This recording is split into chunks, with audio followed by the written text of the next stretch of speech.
In the near future, the sovereignty of this great nation can no longer be defended from land, sea, nor air. Our destiny beyond Earth is not only a matter of national identity, but a matter of national security. To combat those who wish to destroy our way of life, the Pentagon immediately began the process necessary to establish a sixth branch of the armed forces. This is a big statement. This is Donald Trump's Space Force.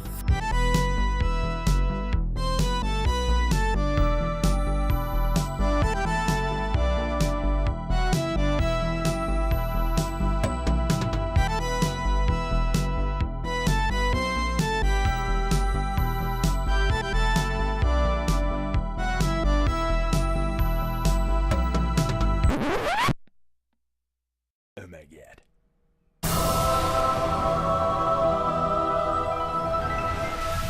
Now, for those of you who have not heard the news, you might be thinking, is the President of the United States making an awesome new sci-fi series? Or is there some other guy with the unfortunate name of Donald Trump who is making, or previously made, a corny-sounding cheeseball of a series called Space Force?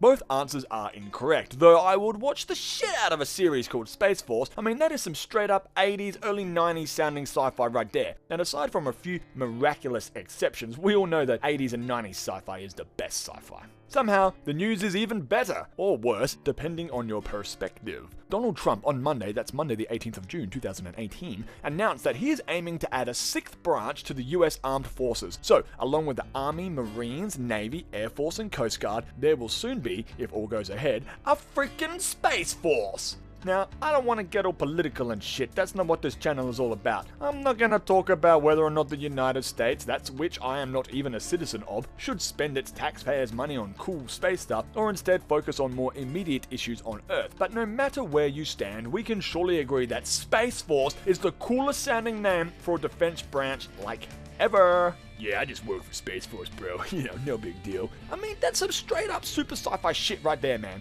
To be fair though, Trump's not the first one to think of it. I mean, like, he rejected the idea of a Space Corps last year, saying, I oppose the creation of a new military service, and of course, the Russians had one back in the 90s. Fuck, I love the 90s. And other countries have military presence in space as well, so they're not the first. I mean, it's not new, but it sounds fun. Trump proposed the idea back in March, but has now made it official, stating that it's not enough to merely have an American presence in space, we must have American dominance in space. He prattles on a bit, and then he starts talking about the moon. Oh boy, does he sure love the moon. But I mean, who doesn't? He said, this time we will do more than plant our flag and leave our footprints. We will establish a long-term presence, expand our economy, and build the foundation for the eventual mission to Mars. That is some pretty Expanse, Battlestar Galactica, fucking Babylon 5 shit going down right now, my friends. It's pretty full on. I mean, you can't make this shit up if you tried. If you saw this in a movie, you would be super pumped. It's sci-fi, but like, not fi? Has he lost his mind? I don't know. But whatever the case, it's a very exciting time to be alive. Whether or not the US Space Force, God I love that name, Space Force, but whether or not it will actually go ahead is another story altogether. I suppose only time will tell. What do you folks think about a Space Force? Exciting or insanity? I am on the fence, but it sure puts a smile on my face regardless. Thanks for watching, friends. Hey, if you like this music, check out my band, My First Death Ray. It's cosmic-themed electro space rock and stuff. I play the guitar. We have a new single coming out very soon, and a new full album later on this year. There's a link in the description if you want to check it out, but you know, I don't care either way. But check it out.